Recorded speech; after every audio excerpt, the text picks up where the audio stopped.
ಪ್ರಮಾಣಾಯ ನಮಃ, ಜ್ಞಾನಾಯ ನಮಃ. ಈ ಪ್ರಮಾಣ ಲಕ್ಷಣದಲ್ಲಿ 4 ವಿಧವಾದ ಜ್ಞಾನಗಳಿವೆ ಅಂತ ನಾವು ಕಳೆದ ದಿವಸ, ಅದರ ಹಿಂದಿನ ದಿವಸ ನೋಡಿದ್ವಿ. ಪರಮಾತ್ಮನ ಜ್ಞಾನ, ಲಕ್ಷ್ಮೀ ಜ್ಞಾನ, ಯೋಗಿಗಳ ಜ್ಞಾನ ಮತ್ತು ಅಯೋಗಿಗಳ ಜ್ಞಾನ ಅಂತ. ಅಲ್ಲಿ ಪರಮಾತ್ಮನ ಜ್ಞಾನ ಮತ್ತು ಲಕ್ಷ್ಮೀದೇವಿ ಜ್ಞಾನದ ಬಗ್ಗೆ ನೋಡಿ ಆಯಿತು. ಅದಾದಮೇಲೆ ಮುಂದೆ ರುಜುಯೋಗಿಗಳ ಜ್ಞಾನವನ್ನು ಕೂಡ ನಾವು ನೋಡಿದ್ವಿ. ಮೂಲದಲ್ಲಿ ಆಚಾರ್ಯರು ಹೇಳುವಾಗ ಪರಮಾತ್ಮನ ಜ್ಞಾನ, ಲಕ್ಷ್ಮೀ ಜ್ಞಾನ, ಯೋಗಿಗಳ ಜ್ಞಾನ ಮತ್ತು ಅಯೋಗಿಗಳ ಜ್ಞಾನ ಅಂತ ಹೇಳಿದ್ದಾರೆ. ಅಯೋಗಿಗಳು ಅಂದರೆ ನಾವು ಅನ್ನೋದು ಸ್ಪಷ್ಟ, ನಮ್ಮಂಥವ್ರೆಲ್ಲ ಅಯೋಗಿಗಳೇ ನಾವು. ಇನ್ನು ಯೋಗಿಗಳು ಅಂತಿದ್ದಾರಲ್ಲ, ಯೋಗಿಗಳು ರುಜುಯೋಗಿಗಳು, ತಾತ್ವಿಕ ಯೋಗಿಗಳು ಮತ್ತು ಅತಾತ್ವಿಕ ಯೋಗಿಗಳು ಅಂತ 3 ರೀತಿಯಲ್ಲಿ ಇದ್ದಾರೆ.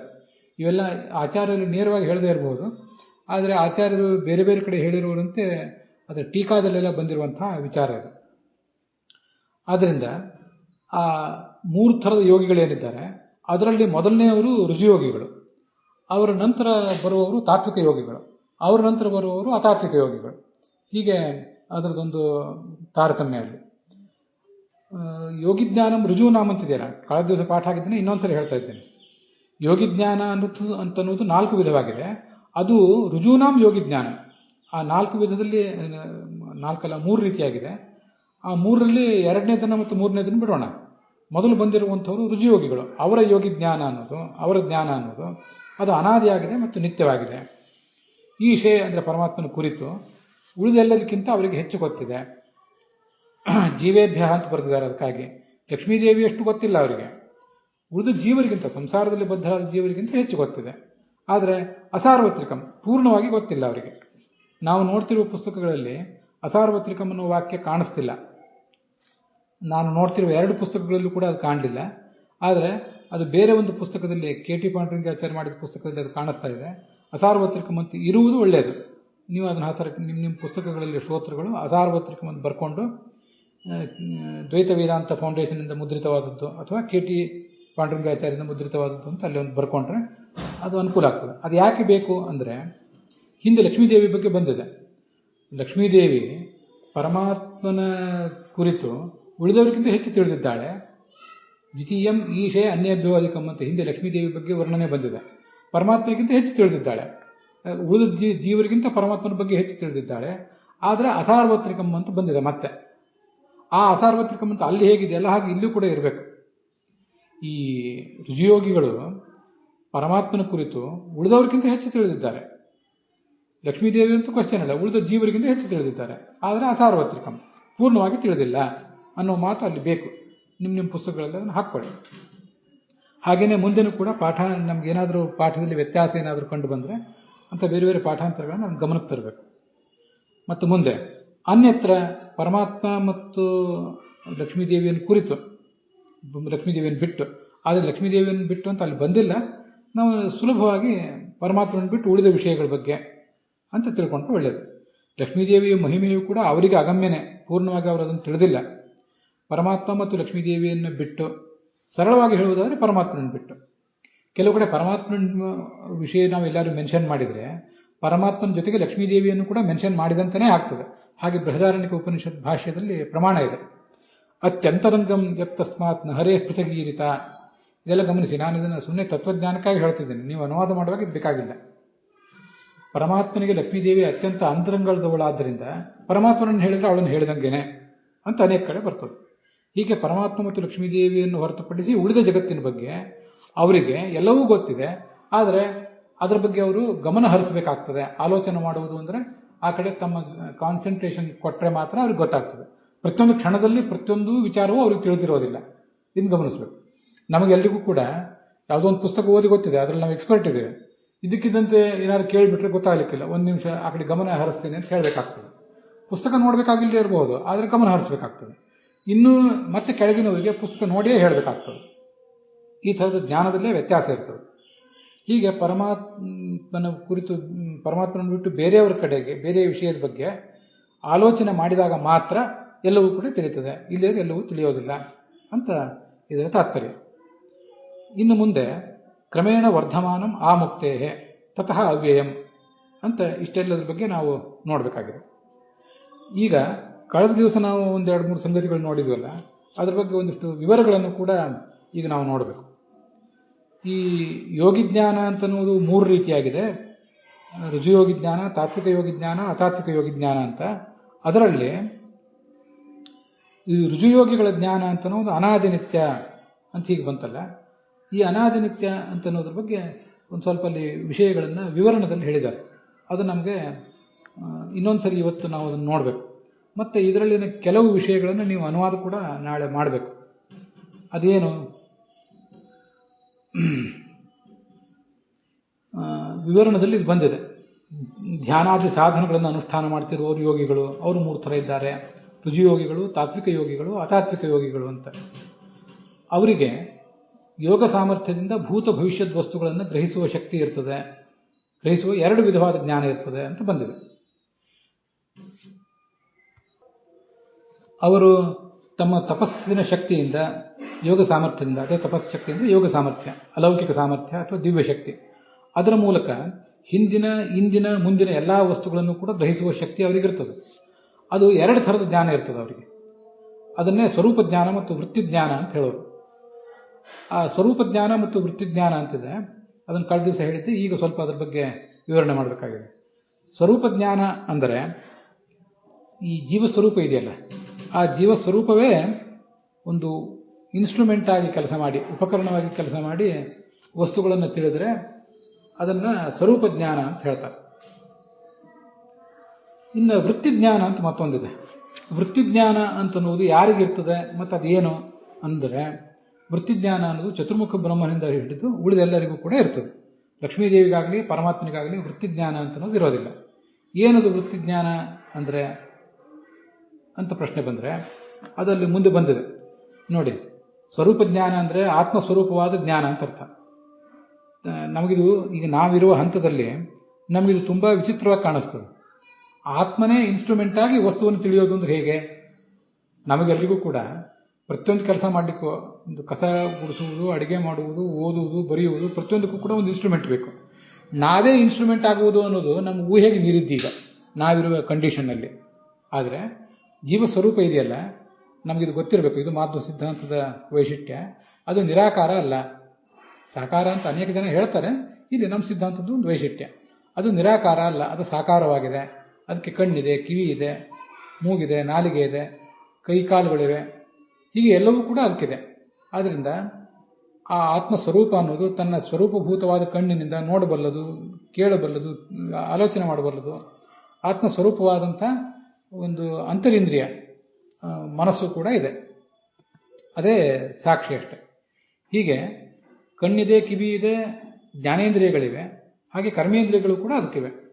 ಅದನ್ನೇ ಆತ್ಮ ಸ್ವರೂಪವಾದ ಜ್ಞಾನವನ್ನು ಸ್ವರೂಪ ಜ್ಞಾನ ಅಂತ ಹೇಳೋದು. ಹೊರಗಿನ ಇಂದ್ರಿಯವನ್ನು ಯಾವುದನ್ನು ಅದು ಅವಲಂಬಿಸುವುದೇ ಇಲ್ಲ, ಅದಕ್ಕೆ ಅದು ಇರೋದೂ ಇಲ್ಲ.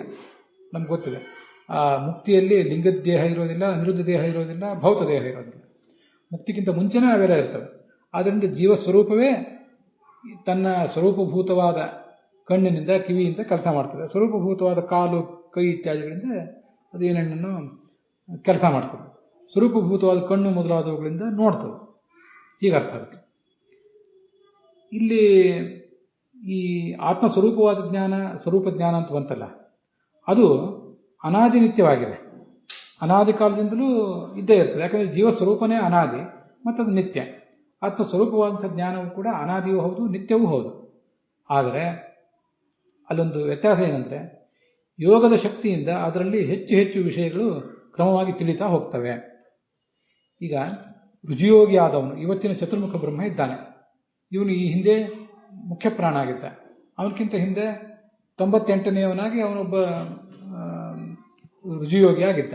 97, ಹೀಗೆ 1ನೇ ಸ್ಥಾನದಿಂದ ಅವರು 98ನೇ ಸ್ಥಾನದವರೆಗೆ ಬಂದಿದ್ದಾರೆ.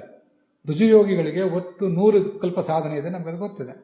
ಅದರಲ್ಲಿ 1ರಿಂದ 98 ತನಕ ಅನೇಕ ಜನ್ಮಗಳನ್ನು ಅವರು ಹಾದು ಬಂದಿದ್ದಾರೆ. 99ರಲ್ಲಿ ಮುಖ್ಯ ಪ್ರಾಣನಾಗಿ, 100ನೇದರಲ್ಲಿ ಚತುರ್ಮುಖನಾಗಿ, ಅವನು 100ನೇದ್ದು ಮುಗಿದಾಗ ಮುಕ್ತನಾಗ್ತಾನೆ.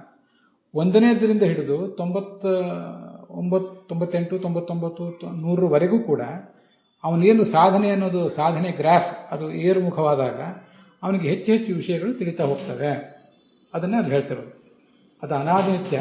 ಆದರೆ ಯೋಗದ ಪ್ರಭಾವದಿಂದ ಅವರು ಪ್ರತಿನಿತ್ಯ ಶ್ರವಣ ಮನನ ಧ್ಯಾನ ಇತ್ಯಾದಿಗಳನ್ನು ಮಾಡ್ತಾರೆ. ಆ ಧ್ಯಾನ ಮಾಡಿದ್ರಿಂದ ಒಂದು ಅಲೌಕಿಕವಾದ ಶಕ್ತಿ ಅವರಲ್ಲಿ ಸಂಚಿತ ಆಗ್ತದೆ. ಆ ಮೂಲಕ ಹೊಸ ಹೊಸ ವಿಷಯಗಳು ಅವರಿಗೆ ತಿಳಿತವೆ. ಇದು ಅನಾದಿನಿತ್ಯ ಆದರೂ ಕೂಡ ಯೋಗ ಪ್ರಭಾವದಿಂದ ಅವರಿಗೆ ಹೆಚ್ಚು ವಿಷಯ ತಿಳಿಯುವುದು ಅನ್ನೋದಕ್ಕೆ ಅರ್ಥ. ಮತ್ತೆ ಅವರಿಗೆ ವೃತ್ತಿಜ್ಞಾನ ಇದೆ. ಸಂಸಾರದಲ್ಲಿ ಇದ್ದಾರಲ್ಲ ಅವರು, ಅದೇನು ವೃತ್ತಿಜ್ಞಾನ ಅಂದರೆ ನಾನು ಹೇಳಿದೆ ಅದನ್ನ, ಅವರಿಗೂ ಕೂಡ ಲಿಂಗದೇಹ ಇದೆ, ಅದ್ರ ಹೊರಗೆ ಅನಿರುದ್ಧ ದೇಹ ಇದೆ, ಅದರೊಳಗೆ ಭೌತ ದೇಹ ಇದೆ. ಇದಕ್ಕೆ ಹೊರಗಿನ ಕಣ್ಣು ಮೊದಲಾದ ಇಂದ್ರಿಯಗಳಿಂದ ಒಂದು ಜ್ಞಾನ ಬರ್ತದೆ. ಆ ಜ್ಞಾನ ಬಂದರೆ ಅದನ್ನೇ ವೃತ್ತಿಜ್ಞಾನ ಅಂತ ಕರೀತಾರೆ. ಇನ್ನು ಗಮನಿಸಿ, ಈಗ ನಾವು ಕಣ್ಣನ್ನು ಬಿಟ್ಟು ನಾವು ಒಂದು ನಮ್ಮ ಎದುರಿಗಿರುವಂಥ ವಸ್ತುವಿನ ಕಡೆ ನೋಡಿದ್ವಿ, ಒಂದು ಪುಸ್ತಕದ ಕಡೆ ನೋಡಿದ್ವಿ.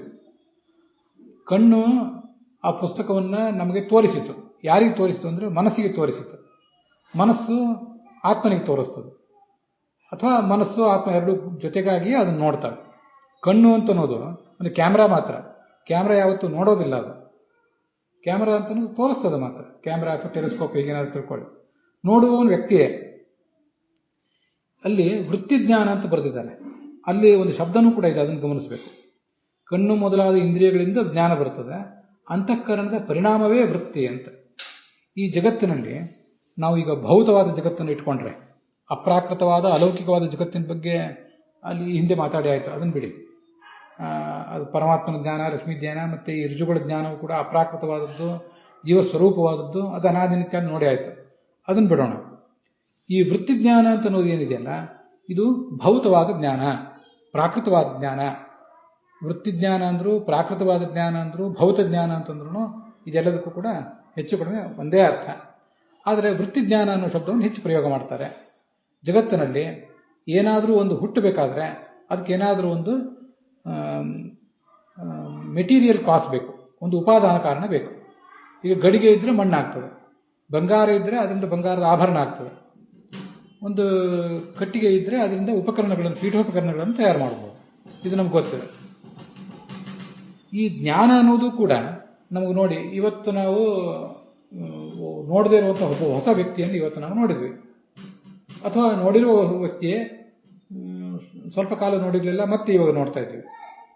ಅದೆಷ್ಟೇ ಇರಲಿ, ಈ ಒಂದು ನಿಮಿಷ ಹಿಂದೆ ನೋಡಿದ್ದೆವು, ಮತ್ತೆ ಈಗ ನೋಡ್ತಾ ಇದ್ದೀವಿ. ಒಂದು ವರ್ಷ ಆಯಿತು, ಅಥವಾ ಎಂದೂ ನೋಡೇ ಇರಲಿಲ್ಲ, ಹೊಸದಾಗಿ ನೋಡ್ತಿದ್ದೀವಿ. ಅದೇನೇ ಇರಲಿ, ನಮ್ಮ ಒಳಗಿನ ಒಂದು ಮನಸ್ಸು ಅಂತ ಅನ್ನೋದೇನಿದೆಯಲ್ಲ, ಅದನ್ನೇ ಅಂತಃಕರಣ ಅಂತಾರೆ. ಆ ಅಂತಃಕರಣವೇ ಬದಲಾವಣೆ ಹೊಂದುತ್ತದೆ ಜ್ಞಾನದಂತೆ. ಜ್ಞಾನದ ರೂಪದಲ್ಲಿ ಅದು ಪರಿಣಾಮ ಹೊಂದುತ್ತದೆ. ಅದಕ್ಕೆ ಹೇಗೆ ದೃಷ್ಟಾಂತ ಕೊಟ್ಕೋಬೇಕು ಅಂದರೆ, ನಾನು ಹೇಳಿದೆ ಈಗಾಗಲೇ, ಹಾಲು ಮೊಸರಾದಂತೆ, ಮೊಸರು ಬೆಣ್ಣೆ ಆದಂತೆ, ಬೆಣ್ಣೆ ತುಪ್ಪ ಆದಂತೆ ನಮ್ಮ ಮನಸ್ಸೇ ಜ್ಞಾನವಾಗಿ ಪರಿಣಾಮ ಹೊಂದುತ್ತದೆ. ಮನಸ್ಸೇ ಜಡವಾದ ಮನಸ್ಸು ನಮ್ಮದು. ಆದ್ದರಿಂದ ಅದರಿಂದ ಹುಟ್ಟುವಂಥ ಜ್ಞಾನವೂ ಕೂಡ ಜಡವಾದಂಥ ಮನಸ್ಸೇ, ಜಡವಾದಂಥ ಜ್ಞಾನವೇ ಆಗಿರ್ತದೆ.